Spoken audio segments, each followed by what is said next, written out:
Adam wanted to not have any chemicals in his body, and I suggested that this was a possibility. Not that I've ever done anything quite like this before, but I thought it would be very exciting to do and educational, and it was very. Right, are you ready? So, what I want you to do. Now, Adam, are you okay if I use touch on your hand? And if I held your hand, I want to actually feel if you have any emotion like this, I need to feel it. Okay? Or I might not, but I'm just letting you know. You're okay with that? Okay, sit up really straight, like so. Exactly. I did it because I thought it would be educational for me, but actually it was transformational for Adam. Adam found it the most astonishing experience and was very excited afterwards. During he was very relaxed, and afterwards he was very excited about the possibilities that it meant that he had created in his own mind.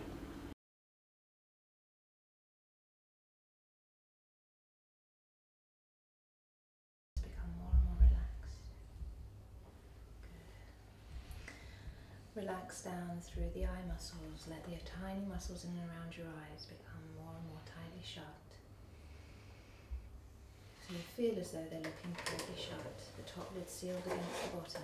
So now even if you try to open them, you find them locking tighter shut. You can even give them a try and find them just tighter and tighter shut. That's right. I thought it was brave in the first instance of Adam. I thought it was very brave and very trusting. I was very flattered. It was very trusting. For me, yeah, I was very nervous about the whole thing, because if it didn't work, then that would have been extraordinarily unpleasant, because taking out wisdom teeth is an extraordinarily unpleasant experience when you are numb. Can you just let me take the weight completely? I think there was probably a bit of denial. I started to get a little apprehensive, but to be honest, when Sharon was there and Sharon was talking to me and Richard were talking to me, I'd say the apprehension was a sort of 1 out of 10. It was tiny, because I did feel very relaxed, you know, and it went very well. First of all, I was totally focused on Adam,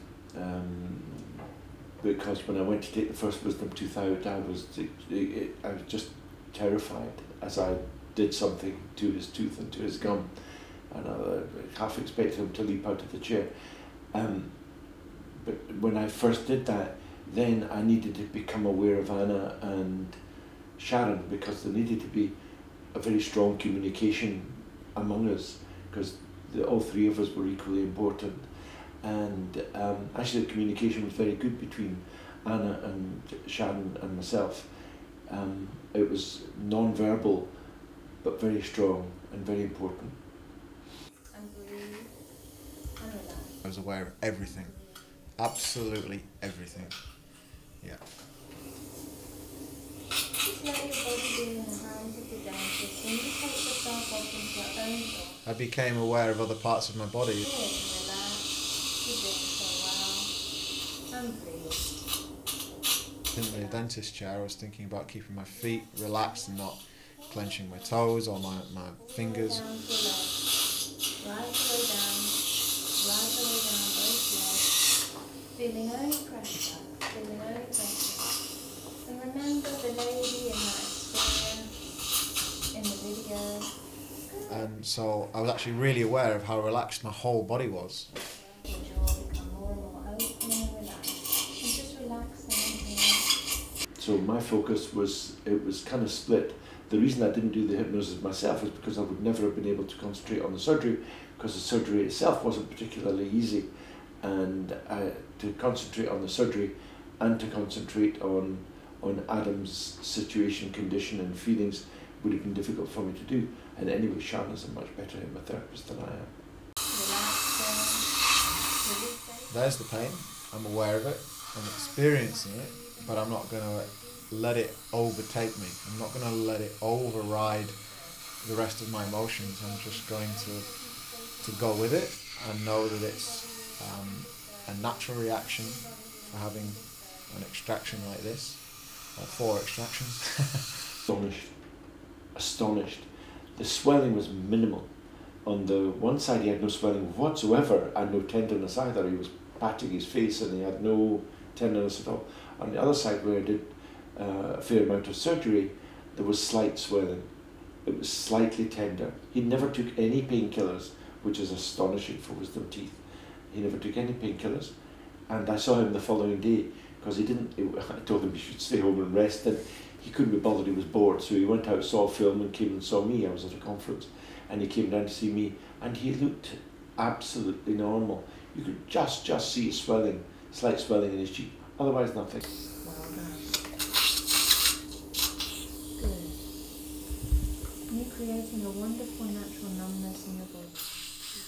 Was really aware that the power of the mind had allowed me to have 4 teeth removed.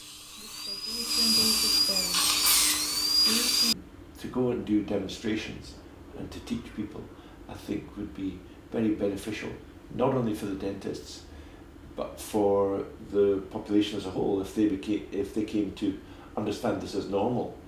It also, doing hypnosis or treating people with hypnosis teaches the dentist how to speak, because they start to use more positive language. They don't say, this isn't going to hurt, which is negative language. This is going to be comfortable, you feel better, you feel fine, you're comfortable, everything will heal quickly. And the voice gets softer when you deal with hypnosis. And I found, I did hypnosis many years ago, and my voice got softer, it changed in quality.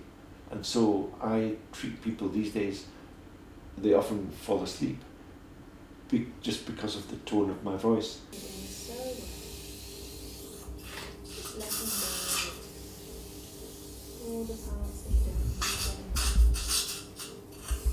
Sharon does courses for dentists in hypnosis, and they just need to practice it. It's just practice and belief. You do it. It's okay to be like It's absolutely fine. I trust Sharon. Sharon is the best hypnotherapist I've ever met, and if I was going to do something complex, I would only use Sharon. If I do something simple, I might consider using somebody else, but you have to develop a confidence and a relationship with the people that you work with, and there isn't anybody better than Sharon. Why would I even think about it?